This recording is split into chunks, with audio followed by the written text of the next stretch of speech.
আসসালামু আলাইকুম ভিউয়ার্স, রেহনার রান্নাঘরে আপনাদেরকে স্বাগতম। আশা করি দেশে ও প্রবাসে যাই যেখানে আছেন আল্লাহর রহমতে ভালো আছেন, সুস্থ আছেন। আজকে আমি আবার একটা রেসিপি নিয়ে চলে এসেছি। আজকে আমি আপনাদেরকে গরুর মাংসর বাটা মশলা দিয়ে রান্না করে দেখাবো।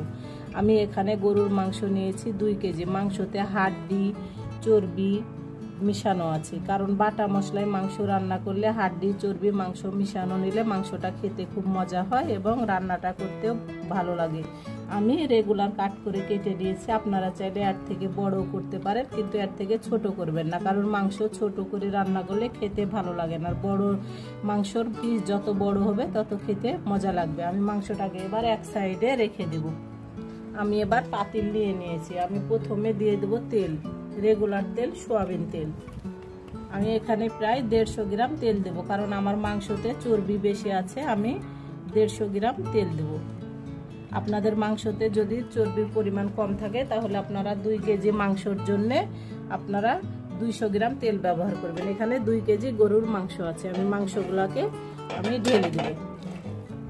মাংসগুলো আমি পরিষ্কার করে আমি ধুয়ে আমি একটা ছাকনাতে ছেঁকে আমি রেখে দিয়েছিলাম। তারপরও দেখুন কিভাবে পানি বের হয়েছে। আমি যেহেতু বাটা মশলা দিয়ে রান্না করব মাংসটা, আমি বাটা ব্যবহার করব। আমি এখানে কোনো কাটা মশলা ব্যবহার করব না। আমি দিয়ে দেবো দুইটা তেজপাতা, আমি অর্ধেক করে ছিঁড়ে দেব। আমি কাঁচামরিচটা গলে যাবে, আমি কাঁচামরিচটা এখনই দিয়ে দিলাম। 6টা আমি কাঁচামরিচ দিয়ে দিলাম।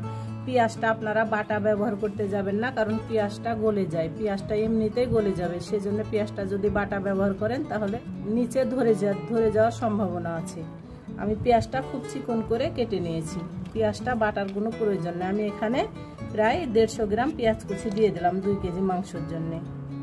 আমি দিয়ে দেবো আদা বাটা 2 চামচ, মরিচ বাটা 2 চামচ। ঝালটা আপনাদের ইচ্ছা, আপনারা ঝালটা জেনে বুঝে দিবেন। কেউ বেশি ঝাল খেতে পছন্দ করেন, আবার কেউ কম ঝাল খেতে পছন্দ করেন। ঝালটা অবশ্যই জেনে বুঝে দিবেন। এখানে জিরা বাটা 1.5 চামচ।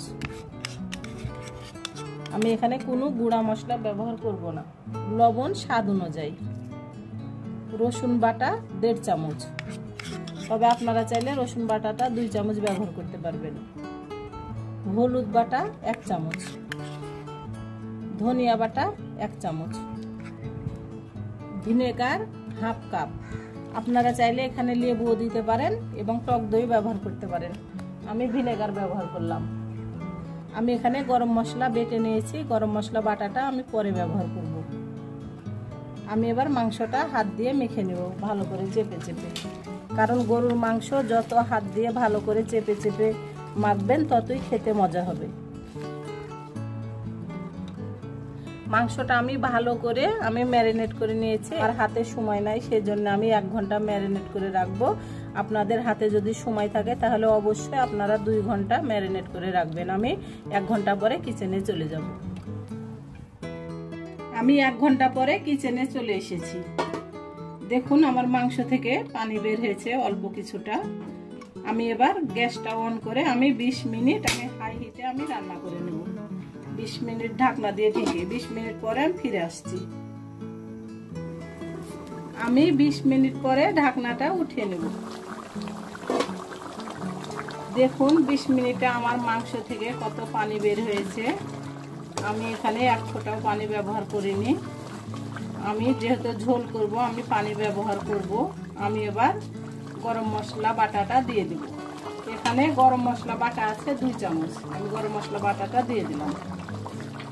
আমি এবার ভালো করে নেড়ে চেড়ে আমি দিয়ে দিব রসুন। এখানে 8টা বড় রসুন আছে, এটা দেশি রসুন। আমি রসুনগুলোকে ভালো করে ধুয়ে আমি পরিষ্কার করে নিয়েছি। আমি এবার ঝোলের জন্য পানি দিয়ে দেবো। আমি এখানে হাফ কেজি পানি দিয়ে দেবো। আমি যেহেতু ঝোল করব আমি পানি দিয়ে দিলাম।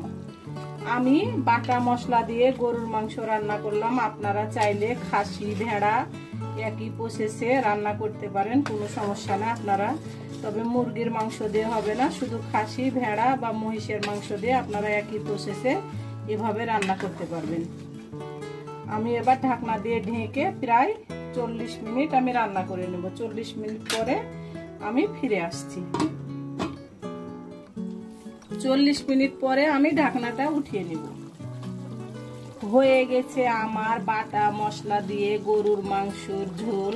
আমি এভাবে রান্না করলাম, আপনারা একবার হলো আমার মতো করে রান্না করে খেয়ে দেখুন। এটা অসম্ভব একটা মজার রেসিপি, একবার রান্না করে খেলে বারবার খেতে ইচ্ছা করবে। আপনারা অবশ্যই রসুনটা ব্যবহার করবেন, রসুনটা খুবই মজা লাগে, মাংসের মতন খেতে লাগে। আমি এবার ঢাকনা দিয়ে ঢেকে আমি এবার 10 মিনিট পরে আমি পরিবেশন করে নিব। 10 মিনিট পরে আমি পরিবেশন করে দেখাচ্ছি। এবার আমি পরিবেশন করে নিব। এবার পরিবেশন করার পালা। হাড্ডিটা কাটা হয়নি, খুবই বড়। হয়ে গেছে আমার পরিবেশন করা। আশা করি আমার রেসিপিটা অবশ্যই ভালো লাগবে। যদি ভালো লাগে তাহলে আমার চ্যানেলটিতে লাইক কমেন্ট শেয়ার করতে ভুলবেন না।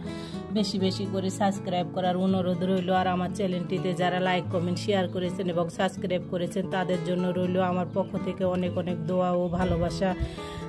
আপনারা অবশ্যই আমাকে সাপোর্ট করুন, আমার পাশে থাকুন। এই চ্যানেলটিতে সব থেকে বেশি প্রয়োজন আপনাদের সাপোর্টের। আপনারা যদি আমাকে সাপোর্ট না করেন, আমার পাশে না থাকেন, তাহলে আমি কোনোদিন এই চ্যানেলটি নিয়ে সামনে এগিয়ে যেতে পারবো না। তাহলে আজকের মতো এখানে বিদায়। আবার অন্য কোনো রেসিপি নিয়ে আসবো। সবাই ভালো থাকবেন। আল্লাহ হাফেজ।